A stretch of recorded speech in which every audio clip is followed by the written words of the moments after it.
বহি যাওক, নিজৰ আসন দখল কৰক। মই সকলো ৰাইজক অনুৰোধ জনাইছোঁ, আপোনালোকে য'তে ত'তে নাথাকি আমাৰ মঞ্চৰ সন্মুখত আহি বহকি। অলপ পিছতে আমাৰ যিটো জইনিং চেয়াৰমনি প্ৰগ্ৰাম আছে আমি আৰম্ভ কৰি দিম। সেইকাৰণে আপোনালোকক অনুৰোধ জনাইছোঁ, আপোনালোকে আমাৰ ৰাস্তাটো ক্লিয়াৰ ৰাখি আমাৰ মঞ্চৰ সন্মুখত বহুত জাগা আছে, আমাৰ মঞ্চৰ সন্মুখত বহকি শ্ৰদ্ধা ৰাখি আপোনালোকক অনুৰোধ জনাইছোঁ, আপোনালোকে বাটে ঘাটে নাথাকি আমাৰ মঞ্চৰ সন্মুখত খালী জাগা আছে, আমাৰ মঞ্চৰ সন্মুখত আহি বহকি। অলপ পিছতে আমাৰ আজি কাৰ্যসূচী আমি আৰম্ভ কৰি দিম। ধন্যবাদ।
Our chief guest,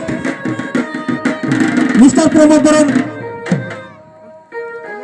as well as respected MCLA Sri Jyotirendra Brahma, as well as there are various characteristics person of our EPPL parties, and in front of the dais there are various EPPL lovers people.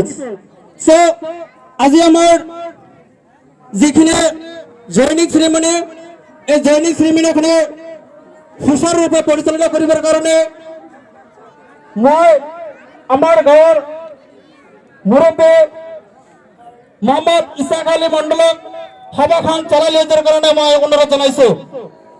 লগতে সহকাৰী হিচাপে আমাৰ Yusuf sir আছে, মই অনুৰোধ জনাইছোঁ সভাখন চলাই লৈ যোৱাৰ কাৰণে। ধন্যবাদ।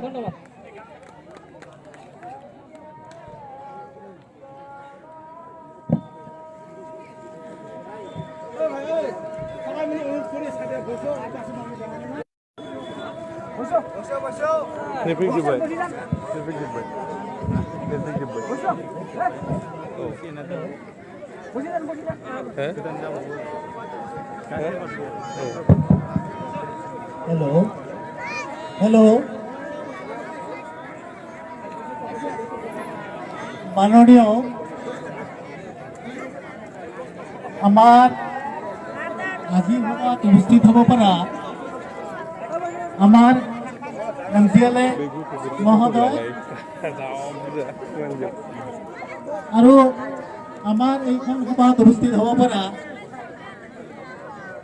আমাৰ শ্ৰদ্ধেয় মাননীয় প্ৰমোদ ডাঙৰিয়া সাহেব, আজি মই প্ৰথমে সময় অতি তাকৰ হোৱাৰ বাবে বেলেগ ঠাইত আৰু প্ৰগ্ৰাম থকাৰ কাৰণে মই আমাৰ মাননীয় অতিথি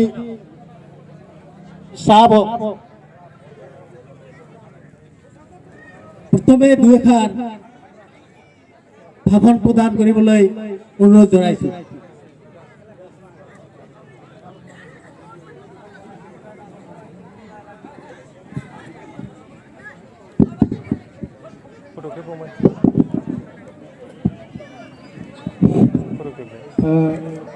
শ্ৰদ্ধেয় মহামাৰীবাসী ৰাইজ ইয়াত উপস্থিত আমাৰ MCLA জ্যোতিৰেন্দ্ৰ ব্ৰহ্ম ডাঙৰীয়া, আমাৰ UPPLৰ সম্পাদক ৰাজু কুমাৰ নাৰ্জাৰী ডাঙৰীয়া আৰু ইয়াত উপস্থিত আমাৰ শ্ৰদ্ধাৰ ব্যক্তিসকল, মই প্ৰথমতে আপোনালোক সকলোলৈ নমস্কাৰ জনাইছোঁ। আৰু আজি UPPL দলত যে যোগদান কাৰ্যসূচী ইয়াত লোৱা হৈছে, ইয়াৰ কাৰণে মই আমাৰ দলৰ কৰ্মকৰ্তা আৰু ৰাইজক এই সময়ত ধন্যবাদ জনাইছোঁ। প্ৰথমতে মই আমাৰ যিটো ডেন্স হৈ গ'ল, নাচ হৈ গ'ল, এই নাচৰ যিটো লিডাৰ আছে মই তেখেতক মাতিছোঁ। এই ডেন্সটো বহুত ভাল লাগিছে, সেইকাৰণে কিবা এটা দিব বিচাৰিছোঁ মৰমৰ নামত। মই যিজন লিডাৰ সেইটো আহিবলৈ মই অনুৰোধ কৰিছোঁ। আৰু ইয়াৰ পিছত আকৌ চাম এই নাচটো, বহুত ভাল লাগিছিলে। তো এতিয়া মই এই সময়ত মই বেছি দীঘলীয়া ভাষণ নাৰাখোঁ আজি, কাৰণ